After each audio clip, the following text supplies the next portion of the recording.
Hi, my name is Soledad, and thank you for clicking on my video. So, I wanted to talk about Insecure because I am a Franco-Canadian with Caribbean descent, and I wanted to give a different perspective from the show and also the final episode. So, I started watching Insecure because a Black woman writing and directing and um, being the main character, I was all in. So I knew that Issa came from the internet with the awkward Black girl. I did not watch the YouTube series, but what I understood is that she was awkward, maybe lacking communication and social skill, and maybe she didn't fit in into the quote unquote Afro American community. And yeah, so in the episode one of Insecure, there's one of her student who asked her why she speaks white. So Why you talk like a white girl?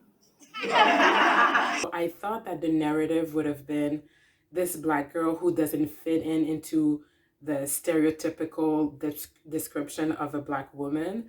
But I think that that narrative just lasted one episode because to me, Issa was very mainstream Black Afro American woman. You know, she listened to Drake. She went to Coachella to see Beyonce.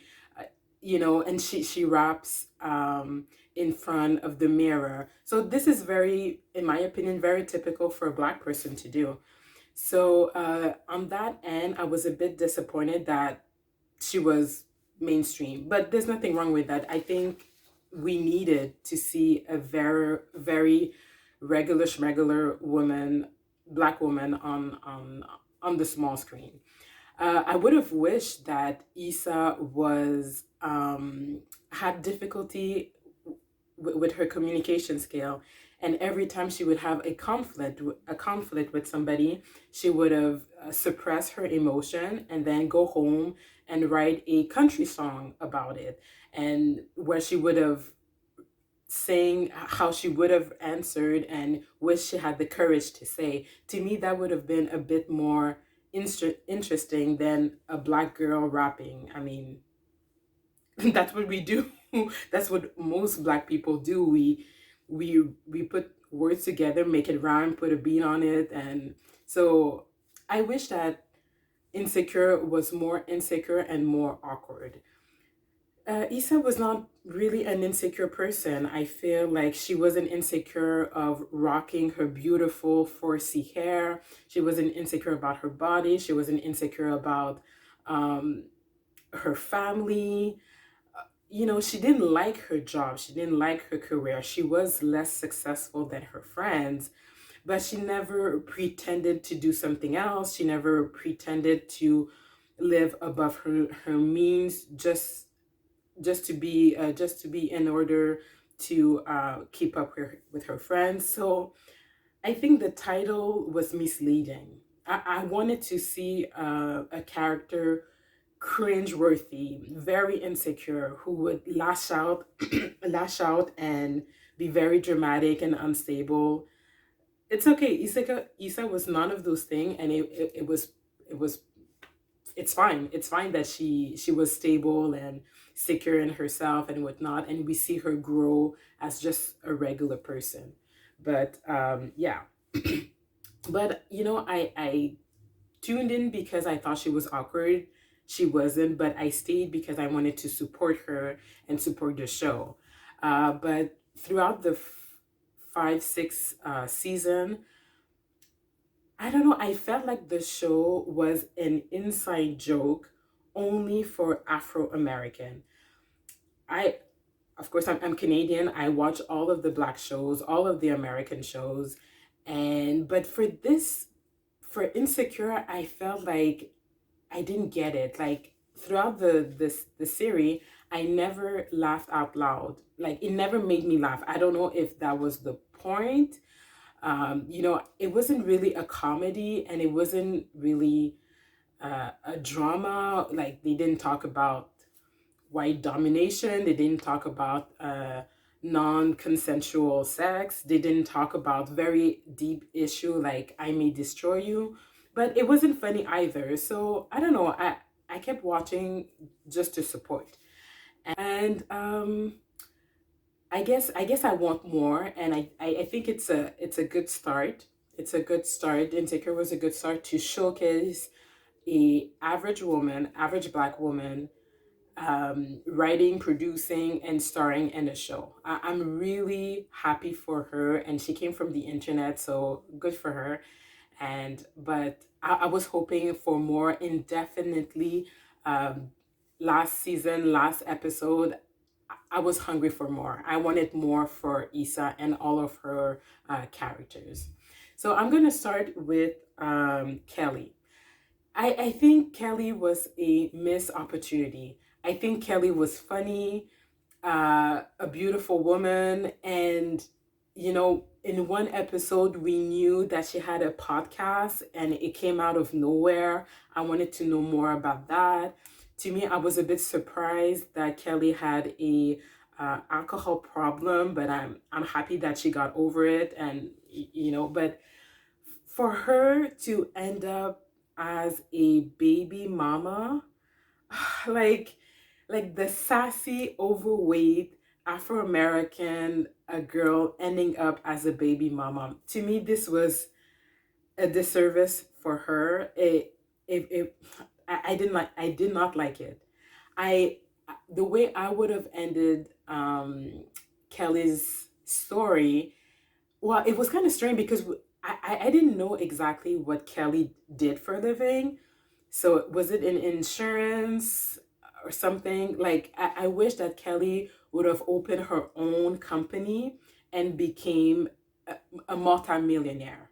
Like I wish that we would see her in couple like in a few birthdays and she would open the house of a amazing, beautiful, like breathtaking house, like a villa, and how the other three girls would be so happy for Kelly to have made it into the seven-figure stratosphere. Like I wanted something big for Kelly because I felt like I didn't see enough of her life and her relationship and things like that. So I wish that Kelly ended up being a multimillionaire. Why not a billionaire? I would have been like really happy and still happily single, still happily child free.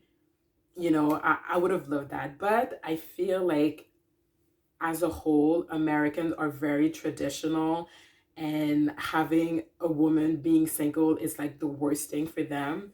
I.e., the fact that Phoebe from Friends got married out of nowhere, in the last season, make absolutely no sense. I feel like everybody in America needs to end up with someone. Just like Samantha too in Sex and the City. Like I didn't get why Samantha had to be in a relationship at the end of Sex and the City, this series. And yeah, so that's my take on Kelly. Up next is the character of Amanda Seal. I don't remember her name, but it kind of, I don't know. I It kind of bothered. Okay, I know some people are not gonna like this, but it kind of bothered me that the most successful and the woman with the most stable relationship was light skin. Yeah, I like, she was in a really supportive, loving, affectionate relationship with a light skinned brother and lots of money. And I'm happy for them. That's beautiful. But compared to the other milk chocolate women, she had the best situation going. And I did not know that Amanda Seal didn't want to be a housewife. I thought that was her thing. I didn't know she worked. I didn't see her, or I didn't notice that she had a job. I don't know. That's what I thought. So at the end, when she said, "Oh, I don't want to be in Colorado and just be a housewife. I'm like, okay, I thought that was the goal. So it kind of rubbed me the wrong way that the lightest of them all was the most successful and the happiest and the more and in the most stable relationship. That's I don't know. I want to see dark skinned Black women win like super high. So it's okay if you disagree with me.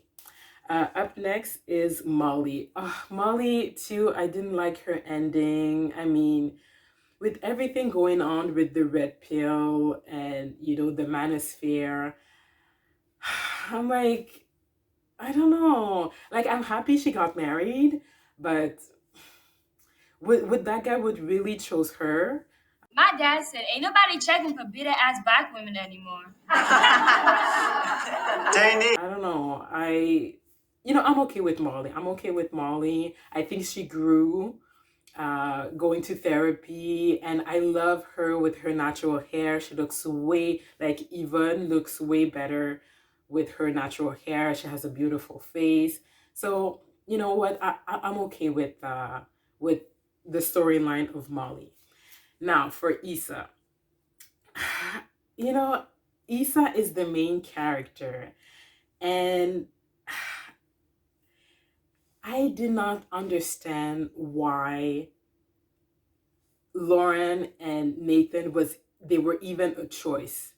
I didn't see why she loved or liked them. Um, Again, comparing to Amanda Seales' relationship, I did not see tenderness. I did not see compassion. I did not see support from either of them, Lawrence or Nathan. I didn't see any grand gesture. I would have wished that Issa would have financial problems with her company, with her company, and Lawrence would have raised $50,000 from his company to support the block. Like a big gesture like that. I that's what I was expecting, like something big, or he would have bought her a house, or I didn't get it. I did not get it why Issa was interested in either of those men. Like I really did not get it. And for her, like a beautiful milk chocolate queen to end up with a baby daddy, like no, like that was too it was too real. I think this was too real for me. Kelly being a baby mama and Issa being with a baby daddy. Now, I'm not saying that baby, like single parents, do not deserve love and commitment and a stable relationship, but I think that it's already overseen in the Afro American community. I wish that Issa would have chose either herself and not, Lauren, who to me I don't know. He didn't demonstrate that he was a good candidate. And Nathan, whatever, Nathan was not really that into her, in my opinion. So I wish that Issa would have chose either herself or the white guy that she presented her project to. I'm gonna. It's really nice to have someone we can trust to pull this off. Thank you, Seth. You and Coyer have really helped us make progress in this market. You should expect the offer from me and Nadia really soon. Put a clip on that. Issa going out with somebody completely different, completely unexpected, that to me would have been a better ending. A guy that we know nothing about, and she would have gone out with him, and then we would have seen Lauren a bit disappointed of not being chosen, and Nathan, whatever, just remove Nathan. I did not like that character.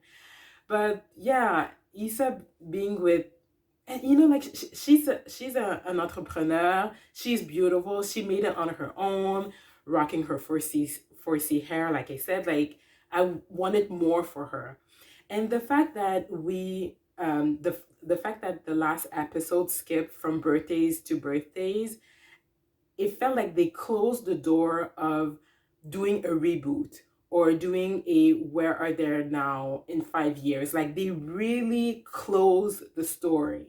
we know where they are, we know what happened, there's no mystery left. And I think that was a disservice, a disservice to close the show so tightly. And because I would have maybe liked maybe a reboot in 10, 15 years, like a reunion episode to see where are they now. But no, we know everybody got married, everybody has a kid, everybody is settled. And yeah, this is how I would have ended the story. Kelly being a multimillionaire, Molly is fine. Well, Amanda, whatever, but Issa being in a very loving, provided, protected relationship. That's the way I would have ended. But, I'm sure that most of you listening are disagreeing with me. It's okay. Please do not leave a message because I'm very sensitive. So, yes, thank you for watching. Bye.